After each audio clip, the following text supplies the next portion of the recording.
bringing you the best Eagles basketball coverage. This is Screecher Report.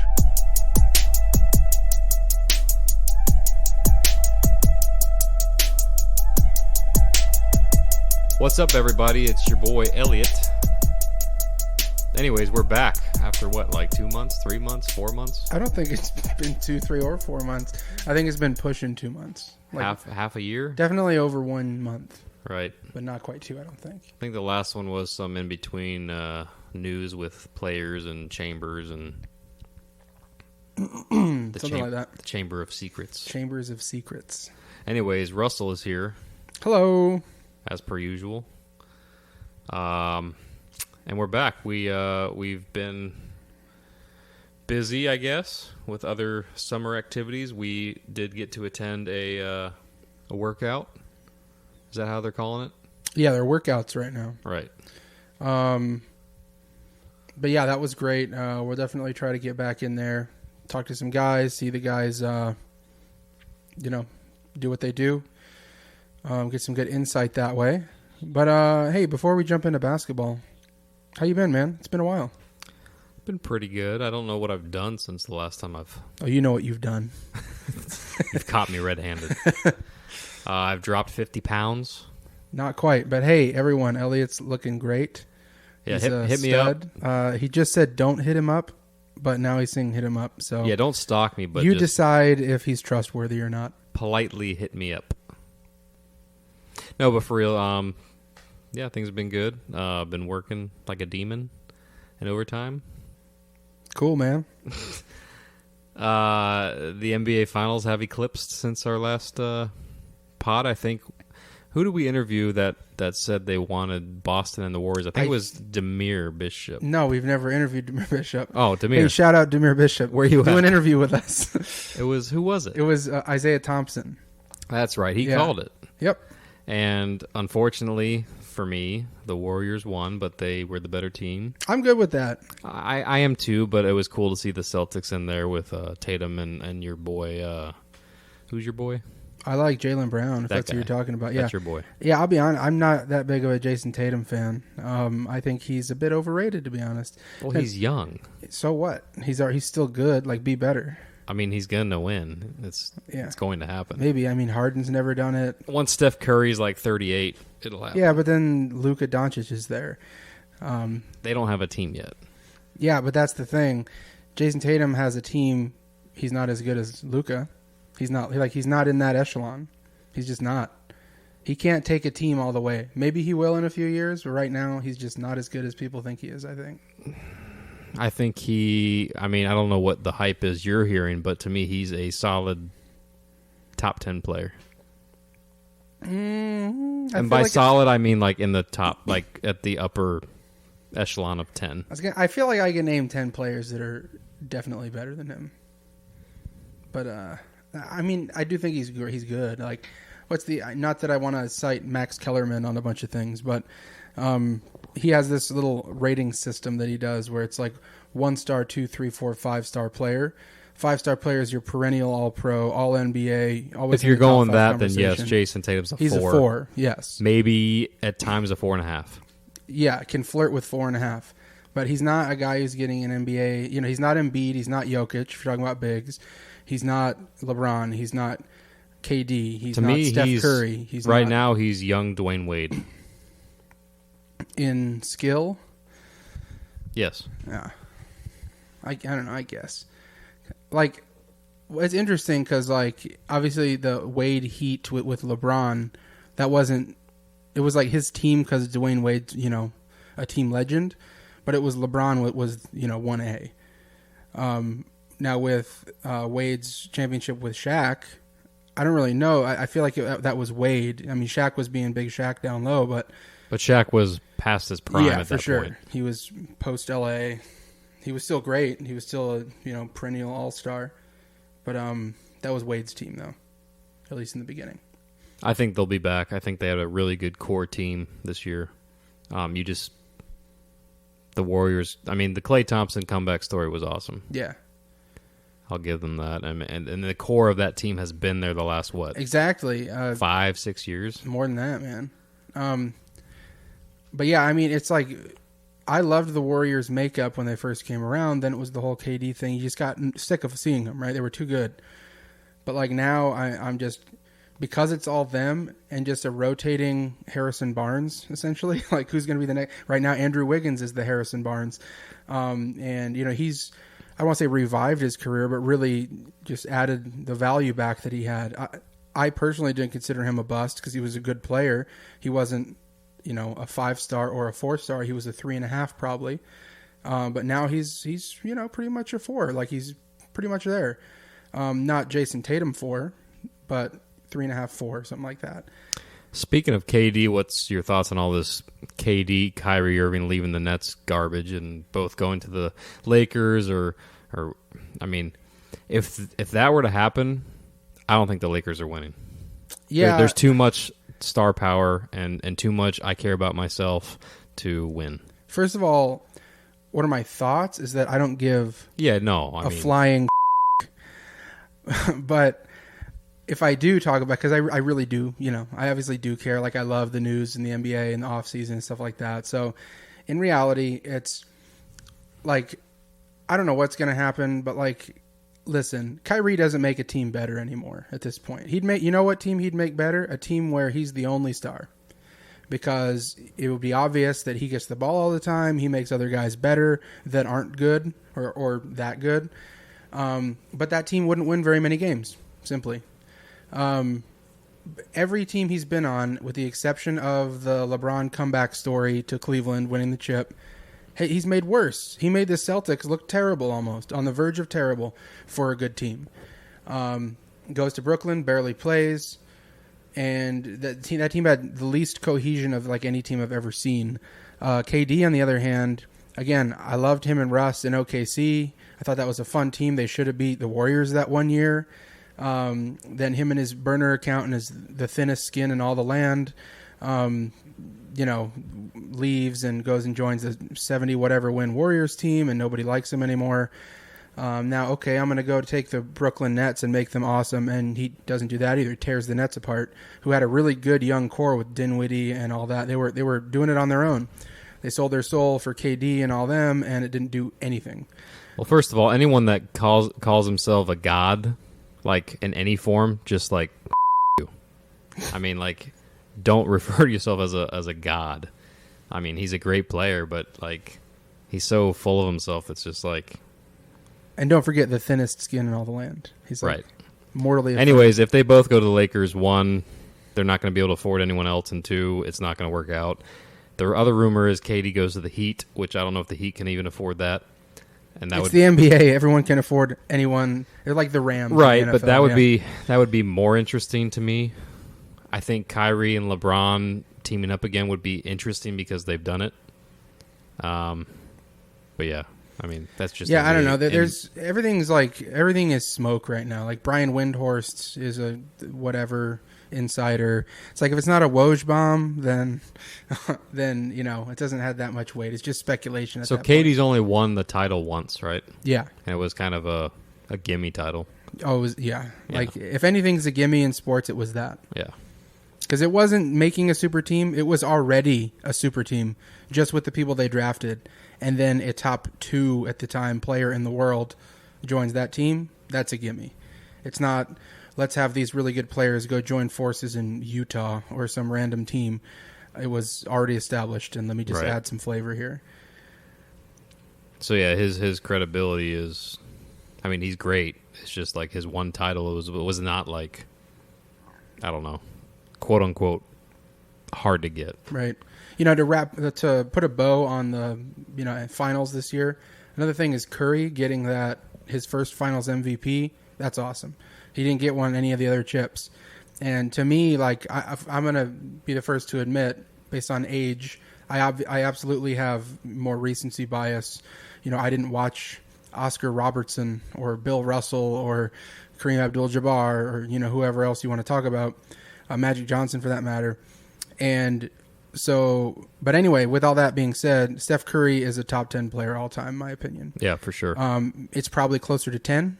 when you think of icons from, I mean, like 2015 and on, he's one of them. Yeah. He's literally changed the NBA. Like, that's why the NBA Kids has are playing basketball today because of him. Well, that's why three-pointers are so big. Right. Kids who wouldn't have survived on a college basketball team because of the way they played, because they were too small, changed, yeah. or because of their skill set was too limited, are now who they are in part because of what they saw Steph Curry doing. And hell, we could even like look at a player like TDM, like Tavian last year. Like, half of the stuff he did was like a coach would take you right out of the game whether you made the shot or not if you did that 10 years ago. Mm-hmm. And because of Steph Curry's success, it's like, well, okay, you got the green light. If he's making them, then yeah, you got the green light. But anyways, let's jump into, well, how are you? How am I? You asked me, and then I jumped into NBA, matter. and, you know. How am I? I'm doing all right. I'm on summer vacation right now. So that's nice. Working out a little bit? Working out a little bit, trying to get some shots up, too. I got really, really sick for the better part of a week, about a week or two ago, like debilitating. Like it wasn't like, oh, I'm going to go work out anyway. It was like, I can't move. But really it was 2 or 3 days where I was like that. And then after that, it was like, all right, I'm at least going to go for a 1 to 2 mile walk in 100-degree weather, try to get my lungs back, try to, get that energy up. So, we didn't fall off the wagon too hard there. The other day I put some shots up. I did 10 straight shots at each, hash of the key. I had to make all of them or I had to start over. And I didn't get all the way to the free throw line, but I got halfway. I got to like 2 hash marks down before I missed one, and then I was like, all right, it's way too hot. I'm just going to shoot around and then leave. But yeah, I've been doing all right, man. Following my dreams. And we got Dawson on the line, except he's not on the line yet, so we're going to get him on. And he's got a track phone, so it takes a while to connect to him. What is track phone? I didn't even remember. He's got to pay for every minute he talks to us, so it's expensive. And then we'll talk about what our thoughts were on the workout. Well, why don't we go first, and then we'll get him when we get him on the line. Sure. So, yeah, Elliott, it was probably a week and a half, 2 weeks ago at this point. It wasn't quite 2 weeks. I think it was about a week and a half, that we went and saw... the guys for the first time in person, your newcomers, Sam Onu, Isaiah Thompson, Damir Bishop, the list goes on and on. Josiah Shackelford, Chase Johnston, and then, of course, all the guys returning. What was it like for you, just checking them out, seeing them get an off-season workout in? What kind of skill sets they have? Anything surprise you? Anything stick out to you? So it's early on, but, it's cool to see the guys back in basketball action. A lot of the guys the returning guys seem to be filling out a little bit. So I think they've been putting in work, working out in the gym. Oh, you mean getting big? Yeah, shredded beef, man. Shredded. Anyways, it was actually really nice to see. And I almost called him James Franco. Franco Miller. It was really exciting to see Franco Miller back, like, on the floor, like, looked 100% healthy, looked bigger, looked more athletic, just looked good. Exciting to see the newcomers. Sam Onu is a presence on the court, that's for sure. Josiah Shackelford was, I think every play he did was ripping the rim off, so that rim's going to have to be replaced before we start season. But he was getting after it. The guards look really quick.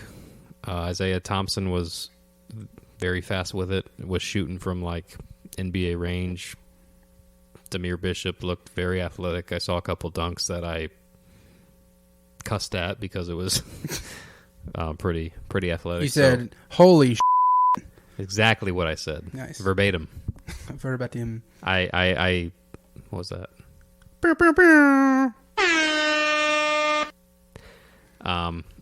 But yeah, it's hard to tell because it's a workout, right? It's just individual drills and sessions. It's not like a in play thing. So what were your thoughts? A lot of the same, man. Just so I don't forget, talking about Franco Miller, man. I feel like every offseason we come in at some point and check him out, and he looks bigger, he looks stronger, and it's no different this time of year. But I think the biggest change for me was confidence and speed and stuff like that. Like, I don't know if it's just the fact that he's, technically a senior at this point, might be like half a senior because maybe another year because of COVID year and stuff like that. But still, now that he's been here a few years, he's one of the guys coming back. He's not even close to a newcomer at this point, but he's more vocal. He's more, he's John with the guys and just kind of being more quick with it. I remember one of the first things we kind of heard about him when he came on, when we saw practice a couple of years ago, was like, he's just, come to the school. He was new. And just like, I guess wasn't as confident with everything, but to me, that's all gone at this point. So, and he was having a pretty, increasingly good year last year. Broke his ankle, I think it was, at the end of the year, but that's all good now. It was a clean break, so just pretty much a month in a cast, and you can get back to working out. And it's been, 6 months at this point. So, looking at him, look great. Again, Sam Onu, just a presence down low. He's a big body. He's not just about 7 feet tall. He's also just wide and thick. I was going to say, before I forget, when you bring up Sam Onu and the other bigs, Andre Weir is quick. Yeah, man. Very smooth with it. Yeah, he's got a lethal quickness down low for being a guy who's 6'10". I don't know what he weighs right now because he's been cutting weight since he got here and looking lean, but he's probably a good 230 or 40 still. And, being 6'10", he's got pretty much the height that the other guys on the team have, and he's got just explosion and quickness. And, yeah, that could come in handy. Well, all three of the bigs have very unique, from what we saw, like, strengths. Like, Sam Onu can kind of power wherever. He was shooting from the key. He even shooting a couple threes and drained them. Then Andre Weir's just smooth. He's quick. He's all around the key doing the same things. And then Shackelford was just bodying people and just kind of bodies his way up into the rim. Yeah, one thing we noticed right off the bat was that I compared it. My background is more familiar with football, so I compared it to like linemen, right? You go to training camp and it's no contact or it's no pads. It's like you can't evaluate a lineman. You can't evaluate the run game because that's the physical stuff, right? And that's exactly what Shaq is. He's a physical guy down low. So as soon as they started kind of, sort of doing live stuff with each other, that's when he started to shine. Because before, when you're just doing footwork drills and dribble drills, it's like you're not going to look at a big, let alone a guy like Shaq, and be like, "Oh, he looks great." Like he's just trying to get better, little step at a time. But as soon as you get into any kind of game-like simulation, that's when he's going to show you how good he is at being a big. And I came away very impressed. And, it just looks like he's going to fight for things. He's going to be tough with it. There's not going to be any fingertip rebounds. He's going to try to nab that out of the air. He's going to use his body to make you pay for it, and he's going to work down low. Looks like a lot of and ones coming his way. Yeah, and I think we watched some of his free throws, and hopefully we get a good 50% out of that. Right. No comment on his free throws, just what we saw. If a big can shoot 50%, honestly, I'm good with it. 50% or greater. Yep. Right. Hey, Dawson, you got me? Yep. Oh, hold on. This call is now being recorded. All right, cool. Elliott and I are just talking about our impressions from the workout the other day. So, Dawson, welcome to the pod. We've been recording. We've been talking a little bit, testing some equipment out. You were there. You were taking pics, taking videos. What were your impressions of the workout at this point? It's been a couple weeks, but what are your impressions? Yeah, well, again, it's kind of hard sometimes when we are taking videos or photos to like really pay attention, but like going back through some of the footage even, and in the moment, we just looked so big and like fast, and just all around. We're gonna have our way with people. Let's just say that. Like we just have such size. It's unbelievable with Sam Onu and Andre Ware. It's just going to be crazy. I would say that's the main thing is we look super big, but we also look incredibly fast with Chase Johnson and Isaiah Thompson looked really quick. and you just go with the ball. When they started scrimmaging, you can kind of see it, and there was guys started to get a little chippy too, and so it was like pretty competitive. It was just cool to see all around, just them in kind of their natural element, just like playing ball. So it was an interesting experience for sure. I was going to say there was a few dunks by Demir Bishop that me, you, and Russell both looked at each other and were like, did we just witness that?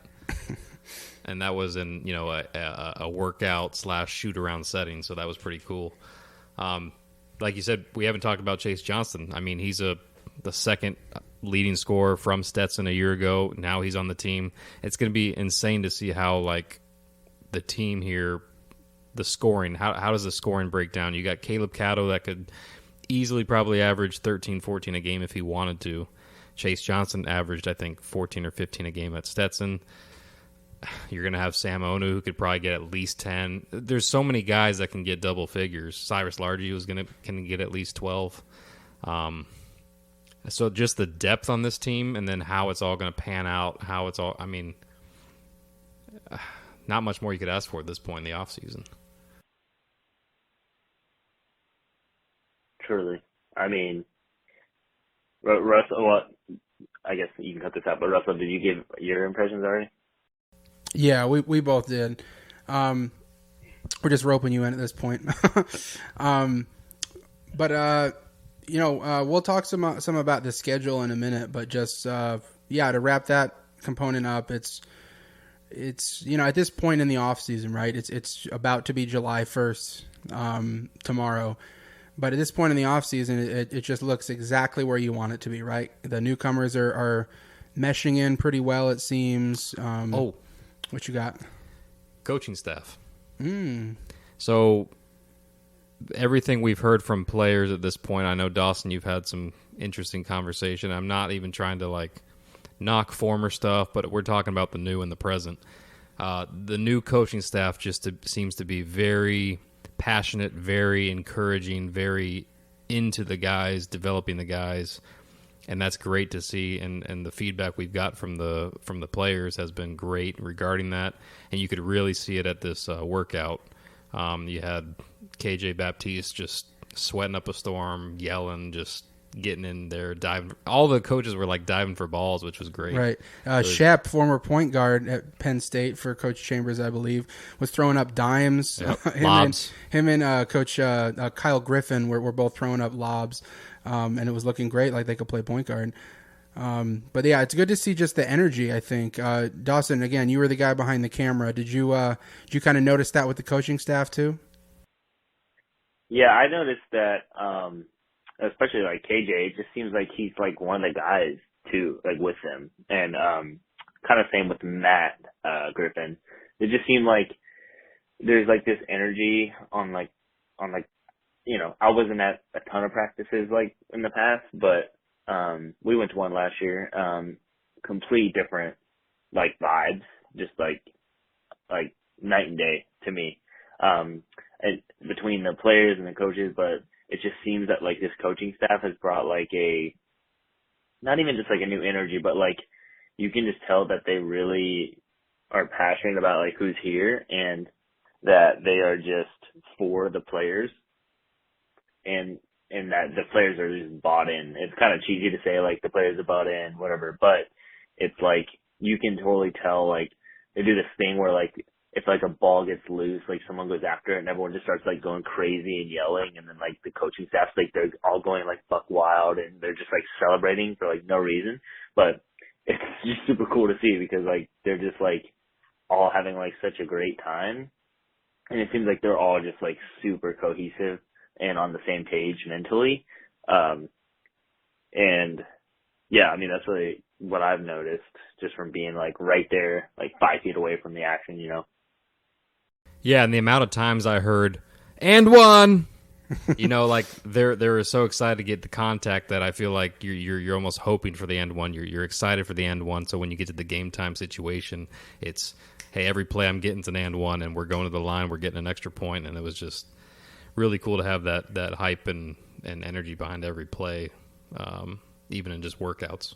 Yeah, and to put a bit of a bow on this component of this, but it's how many times, Elliott, have you talked about how, we all notice this, how our bench sometimes just isn't as spirited, it looks like, as another team's bench. And now I think a lot of that is because, 99% of the games we go to are home games. And that's sort of always like the away bench has to create the energy, right? Because the crowd can do that for a home team. But, that's kind of what it seems like is trying to be built with the running after loose balls and cheering and screaming your head off and the and one, right? It's just instilling the habit of losing your mind for your teammates, right? In a good way. And I've always said that, like, when we are struggling against an opponent, especially at home, it always seemed like their bench was the one bringing that energy and kind of shutting down the home game atmosphere. And I've always said that the bench needs to be more involved. The bench needs to be more vocal, more aggressive. So, like, I hope that really instills that going forward, that every play matters and every bit of energy matters from the bench too. So yeah, just to move on a little bit, some discussion earlier this week, I think it was, maybe it was this weekend, I don't remember anything. The A-Sun released the basketball schedules. So we're going to go ahead and just kind of take a quick glance at that. Now, of course, this will never replace our gut gamble that happens right before the season. No, never. That's a Screecher Report staple. But just to quickly break down things, we open the conference season on the last day of 2022, December 31st, against JU at home. If you remember, it should be a good one. Last year JU was the surprise team, first year head coach. Yet they still, won 21 games last year after only winning 11 the year before, and having like 4 straight losing seasons. Coach Jacek was fired, so they got their new coach. And I just, was looking up stuff quickly about their team this year, and 7 guys averaged 8 points per game or better last year, and none of those guys were seniors. So they have a bunch of incoming transfers, and they also have a bunch of talent returning. So also, last part on them, I didn't know they were 14-0 at home last year at Swisher or whatever their arena's called, little tiny gym, but they were 14-0 at home, which is crazy. Yeah. So the next game is Central Arkansas away. One weird thing about our schedule for conference is the first half of our schedule is like very away heavy, very on the road. We end the season, spoiler alert, with 3 straight home games, which is pretty damn cool, especially if we're going to if you make the tournament and you get home games if you're a good seed. We could be playing, if you get a number 1 seed or a number 2 seed, you could be playing home games for the past month, which is awesome. But to rewind a little bit, it's Central Arkansas away. They only won 11 games last year. They returned 4 out of their top 6 scorers. Really young incoming class, so not that many big time transfers. Then the third game of conference season, we're looking at Austin Peay, a newcomer to the program, or to the conference, I should say, coming from the Ohio Valley Conference. They have been a pretty good team in that conference for the most part. Recently, they struggled, so they're probably coming over at a good time. The big thing for them is they got a transfer from Missouri, Sean Duragordon. I think I'm saying his name right. Demogorgon? No, but that'd be really cool. They returned 4 out of their top 5 scorers from last year as well. Then to kind of accelerate through this a bit, we got UNF at home. They had a pretty not great season last year, just 11 games, won. Carter Hendrickson is back, though. I feel like he's been on that team for 8 years. But a super unproven roster, though. There's not much news on any incoming players, just super unproven. So yeah, the whole team has seemed stagnant for the past 3 years or so. 3 years, yeah. Which I'm not complaining. No, me either. Their time has come and gone. They'll come back eventually. After that, Eastern Kentucky. I thought they were going to be really good last year. They ended up winning just 13 games. A bunch of transfers this year, though. Some JUCO, also a guy transferring from FAU, and a guy transferring from Western Kentucky. So just going to the other side of the state. They returned 3 of their top 5 scorers. Next, on January 14th, is Bellarmine at Bellarmine. Of course, Thank God they're going to look different. Yeah, but not different enough. No, they're going to look pretty damn different. Of course, they've had our number for the last 2 years that they've been around. One thing I wanted to mention with this, because I was just looking up real quick their schedule and stuff like that. They already have their schedule out for the whole year, not just conference. Let me read off to you guys, and I want you to react to their schedule right now. You think UNF's schedule's tough? This year, their first game of the season on November 9th is against Louisville. November 18th is against Clemson. November 21st is Duke. November 25th, Loyola Marymount. November 27th, UCLA. November 29th, Kentucky. Yeah. Damn. That's kind of insane. But I know a lot of mid-majors like this, especially ones that are new to D1, they will. It's about money. I mean, let's be honest, right? They get essentially you have big schools pay you to beat you, unless you also have the opportunity to play really good teams and upset them, right? That makes your whole season. It's a little bit of exposure. Yeah. It's like, hey, we hung with this team for a half. Right. It's that. And it's also, if you manage to beat one of those teams, like how good is that for your program, But I just thought that was insane. But thank God CJ Fleming, the deep squat 3-pointer kid extraordinaire, is gone. He's like the antagonist on a TV show or movie that like Coach Carter or something. Like, no, if you watched Hustle, he's like Anthony Edwards' character. Also with Bellarmine, their leading scorer, Dylan Penn, he was the only guy on their team who scored any points in the paint. He's transferring to Vermont for his graduate year. So they're without their top 2 scorers, and they don't have that much outside of them too. So it's going to be interesting to see what they can do. They're kind of up in the air right now. They have such a proven system, but without their top 2 guys for the past couple of years, it's just going to be who's going to fill that void. Well, I mean, I give credit to the coach too. I forget his name. Davenport. But to bring that D2 team into the A-Sun and have that success that quickly, literally too quickly to go to the tournament. Right. By 2 years. Yeah, you got to give credit to the coach there too. So after that is Jacksonville State. They were new last year. They went 21-11 though. They were 13-3 in conference as well. They took the league by storm. I think they tied for first in their section. Now this is Jacksonville State and Liberty's last year in the A-Sun this year. Yes. So I believe. But Jacksonville State though, they're losing 5 of their top 6 scorers from last year. Only their third leading scorer is returning. So lots of question marks there. I don't know how that's going to look. One after that, it's January 21st is Kennesaw. They went 13-18 last year. They have lots of returners. They return their top 4 scorers and 6 out of their top 7. I feel like with Kennesaw, this has to be the year that they finally take that step forward, right? It was like 3 years ago. They get the new coach, Abdur Rahim, and he brings in this insanely good, recruiting class, and it's like, how did they even get those players? And then there was a bunch of injuries. They were so young. Well, all those guys are still there, and so it's like I feel like there's not really many excuses at this point to go 13-18. So it's like either they're going to be a presence or there's probably going to be some changes going forward with them. Just a couple more I want to touch on before we start repeating everything. On January 26th, we're playing away at Queens University, or University of Queens. I'm not sure which one. But they are also new to the A-Sun this year, like Austin Peay. And they're also new to D1. They're out of Charlotte, North Carolina. They're a private school, only like 2,500 kids. So kind of like Liberty, I guess. Liberty's a little bit bigger, I think. A lot bigger. Well, aren't they like... Liberty's like 60,000 plus. Oh, just kidding. But they have a big online presence. Right. I can't imagine this school has a big online Liberty presence. is massive. But, right. Yeah.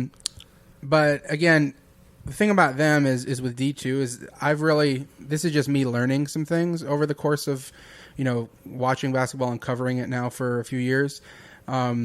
just because a school's D2 does not mean they're a pushover, like at all. No. And especially when you're talking about a D2 school transfer or transitioning to D1, it's because they're really damn good for the most part. And so, for example, last year, of course, D2, they went 30-4 and 21-3 in conference. So they obviously were qualified to join D1. They lose their top scorer from last year. However, 11 out of their top 12 are returning. So essentially the next 11 guys. That's another thing about these D2 transitioning teams are they're typically the schools that, like, the players they got were not recruited by D1 schools, you know? So there's this like undying loyalty to those programs, and they've been together for all these years, and they're so well coached, and it's, you know, I can see them being shocking some people this year a little bit. So how pissed would you be if Queens wins the A-Sun this year? Very, because they won't even be able to play. Exactly. I think the last one I'm going to touch on for the most part is Liberty, because again they've run the A-Sun. They're the Warriors of the right. A-Sun. They were a Bellarmine loss in the playoffs, I guess you can call them, away from their fourth straight A-Sun chip, which has never been done. They finished 22-11 last year. We did finally beat them, which was nice. They had a great series against them last year with Tavian and Darius McGee. But here's my bad news: is Darius McGee is back for his redshirt senior season with that extra COVID year. So yeah, another. I mean, he's gonna average at least 20. He averaged like 25 a game last year. They also returned 5 of their top 6 scorers, so they're a lock to be another favorite once more. But I kind of like to think of them as the Packers of college basketball. Now they're more successful. However, like with Darius McGee, they're so top heavy, right? The Packers without Aaron Rodgers, or even replace him with an average quarterback, and they're just not very good. Outside of McGee, they don't have a lot of proven stuff. Now, grant you, that might just be because McGee needs to dominate the ball. That's how they win. But, you know, you're talking about Kyle Rode and the freshman last year, Brody Peebles, and Preston, I think, is another guy. Shiloh Robinson. You know, some decent players, but nobody who's proven, at least. Again, their coach is proven too. Oh, yeah, Richie McKay. Richie McKay is going to likely always position that team to have successful players, no matter if they're unknown yet or whatever. Yep. And so, yeah, again, it's then a home game against Central Arkansas. Play UNA one time. I don't want to talk bad about a team at all, because UNA has always been very competitive, even when their record doesn't say so. But, like, I don't think they've had a winning season in a long time. Since maybe their second or first or second season. They lost some players to transfer this year.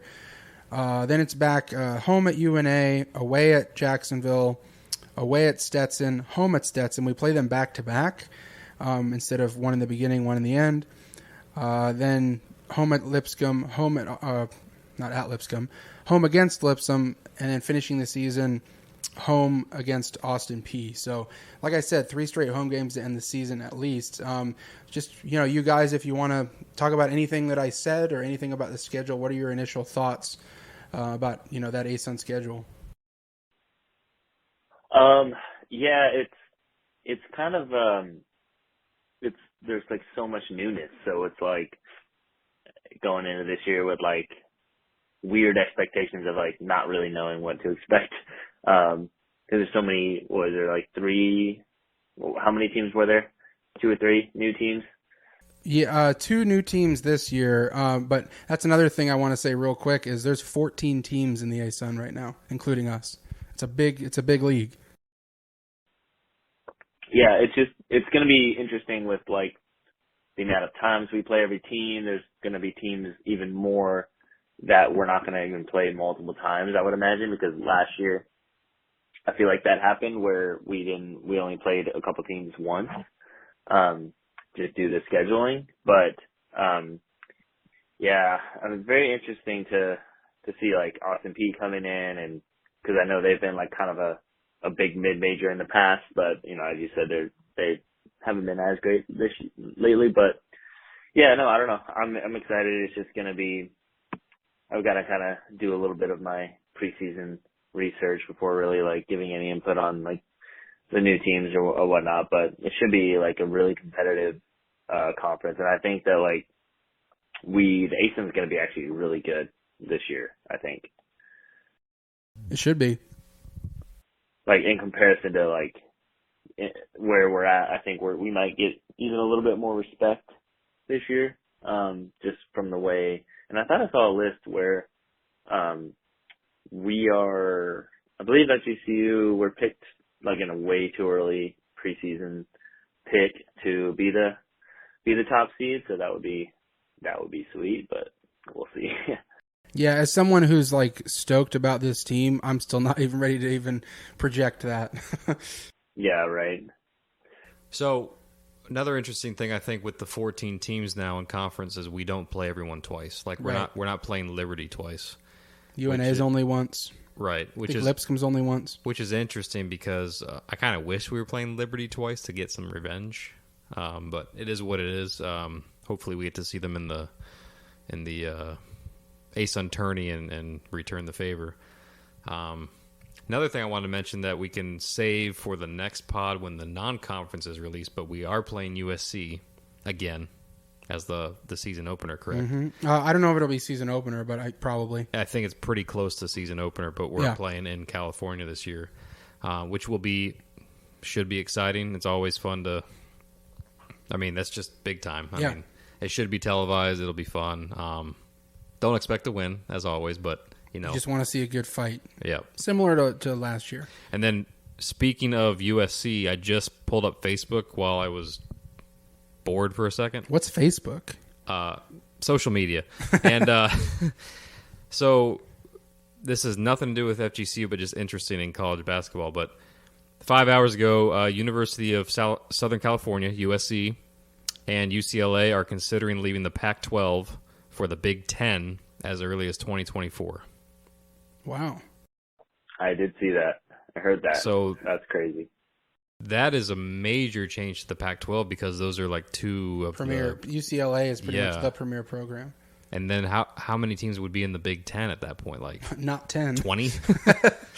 So I mean, like that's just interesting that they could even relocate to that type of conference. Big Ten, isn't that like TCU? Big Ten is Michigan State, Ohio State.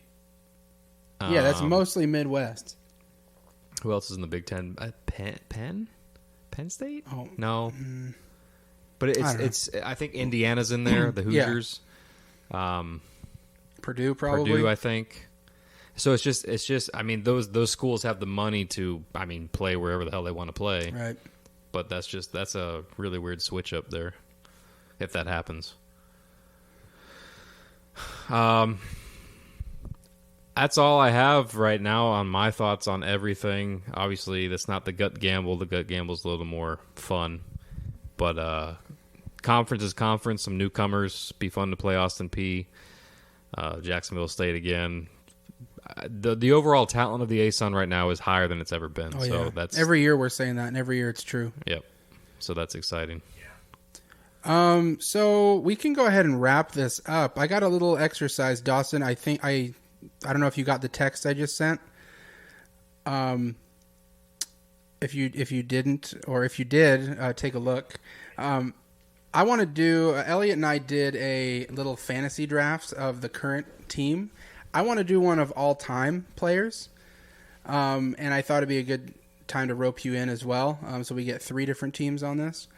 So we're just going to draft a starting 5, and we'll go. How about alphabetically by whatever names were called? So that means Dawson, Elliott, and then me for DER. It's not even fair. You were born with that name. Whatever. You get to go before me. I know, but like, I know we can't play rock, paper, scissors, shoot 3 ways, especially over the phone. Well, I didn't know I was going to do that, so I haven't game planned this. Hey, we could pick a number between 1 and 50 and whoever... No, we should just do it like this. Okay, whatever. I'm getting the short straw anyway with R. I get to pick 3rd. But anyways, with that list I sent, it's just... I listed, FGCU players of the past. I did a couple notable exclusions of guys like, say, a Rajon Tucker who had his best years out of FGCU. trying to stay away from that. So basically, Dawson, let's start. We're just doing a starting 5 of all FGCU teams. You get the first pick. Who do you got? Oh my God. Okay. You stressed? Yeah, very stressed. I gotta have man. I'm between 3 point guards right now. Gee, I wonder which ones. I can't. Oh my gosh. I feel like I have to go with Be Goody. Goody? Brandon Goodwin. Yeah. Yeah, I don't blame you at all. All right, my turn. Yep. Man, oh man. Silence is great on a podcast. A few moments later. Kevin Samuel. Oh, wow. That was unexpected to me. See, that's interesting because I think as a team, we've been not shortchanged, but like there's not as many true 5s that we've had on the team. But the same can sort of be said for the point guard spot. We've had great ones, but it's like pretty much each of us is getting one of those great ones. So I am going to Brett Comer. That's my number 1 pick. Dawson, it's on you now. All right, I gotta go with Michael Gilmore on here. Okay, Because I need to fill out the names. No slight to Michael Gilmore, but I think I'll have to go with Meech. Meech? Okay. Yeah. Oh wait, I didn't. Okay. Well, You can go back to if you need to. no, I'll go with Meech actually. Yeah. Okay.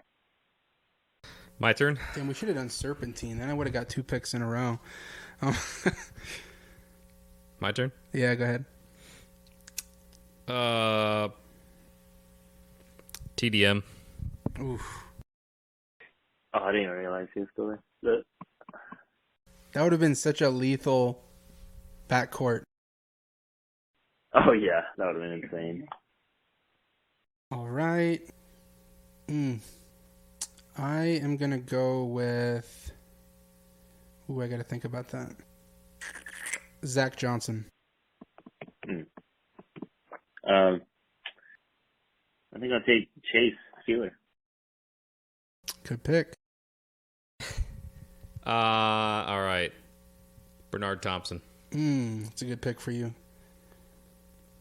Man, all these... FGCU's all-time leading scorer. Right. See, this last name thing's throwing me off. I probably would have taken him. I just didn't even recognize it. Jeez, I'm between 2 right now. But I think based on position necessity, I got to go with Marchetti Norelia. Nice. I think I'm gonna have to go with. I'll go with my guy. I'm gonna go with my guy Jamel Jones. Ooh. This is tough. I have a fan favorite I want to pick, but I'm thinking of utility and... I know what you're picking. Well, after I said fan favorite. And then utility. I don't think you're going to know my utility, but I know what you're thinking. There's still good picks out there. This is for starting 5. Yep. Okay. In a theoretical, point shooting 2 forward center or guard forward, whatever. Sherwood. Nice. In that case, Christian Terrell. He was my utility man. That's what I thought, dude. Both the players you're talking about is what I thought. Do I have another pick? Yeah, you got one more. You're picking, depending on if you want Jamel Jones as your 2 or your 3, you're picking either a 2 or a 3. McKnight's gone, right? Nope. Oh. Norelia's gone? Norelli is gone. You kind of need a... I kind of need a shooter. A guard, yeah. Track, though. Yeah, I lost track of where I'm at. So let me say for all those present, remaining is Julian DeBose, Eric McKnight, Denaro Mercurius, Antravius Simmons, Michael Gilmore, Nate Hicks, Kevin Mickle, Eli Abayev, or anyone else you can think of that has played for FGCU for most of their career, or the memorable part. Christoph Verdal, just kidding. You could do him. I would. He averaged like 10 a game before the Sweet 16. Yeah, you know what? I'll go with him. I like it. You're thinking outside the box. Yeah, I'm thinking outside the box. Even though I wanted Christian Terrell. Sorry, man. I'm not thinking outside the box. And for my last pick of the 2022 fantasy draft, I'm going to go with the tried and true Denaro Mercurius. Ooh, you got a short team. I was going to pick Michael Gilmore, but he didn't have enough time for me to... Yeah, it was we had him for a year and a half. I feel like he could have been great, but then he just left. So are you putting Sherwood at the 4, like the college 4? Because you got... I'm just curious. TDM, Bernard Thompson, Sherwood Brown, Denaro Mercurius. All true guards. But Sherwood's kind of like a 3. Mercurius at the 4. Mercurius at the 4, okay. You're definitely going to have shooters for sure. Okay, my last pick then, out of necessity for sure, and Comer would throw him lobs every second of the day, is Eric McKnight. I'm really surprised Julian DeBose is still available, but it's just kind of how it shook out. Mm. To me, Mercurius was a more recent DeBose. Yeah, they're very similar. I think DeBose had a little more put the ball on the ground skills than Mercurius, and a little bit less of a shooter, slightly. But just to read them out then, I think all these teams are dope. Dawson, you have Brandon Goodwin at the point guard, Christoph Verdal at the 2 guard, Jamel Jones at the 3, Chase Feeler at the 4, and Demetrius Morant, Meach, at the 5. We've seen Goody to Meach. We know Verdal's a shooter. Jamel Jones is versatile, can score a lot of ways, and Feeler does his thing. So that's a pretty dope lineup. Elliott, we have TDM at the 1, Bernard Thompson bringing that defense and some solid scoring at the 2 guard, Sherwood Brown at the 3, Denaro Mercurius, a little bit of small ball 4, and Kevin Samuel bringing all the height and defense and a good 10 plus points per game at the center position. And then my team, Brett Comer at the point guard, Zach Johnson at the 2 guard. So I like, for me at least, 2 guys who can man the point. Obviously Comer is going to be primary, but Johnson pretty much played the 2 guard when Goodwin was here.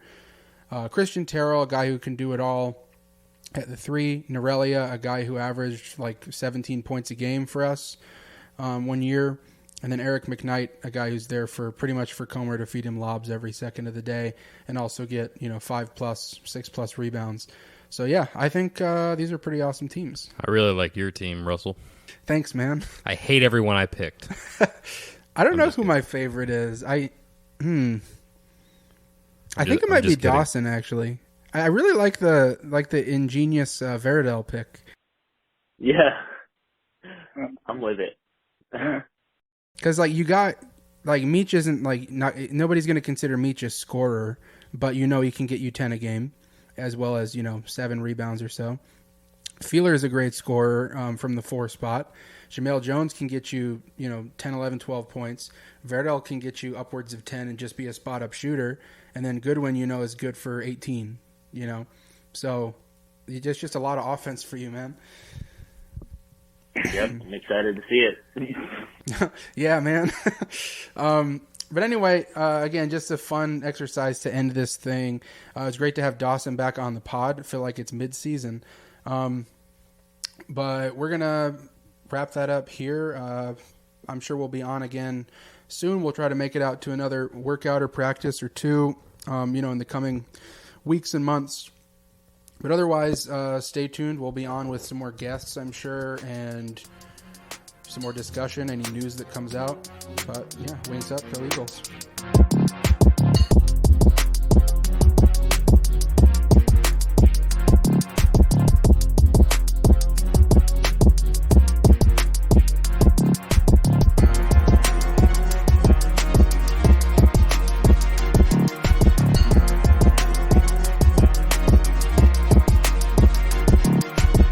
Eat your veggies.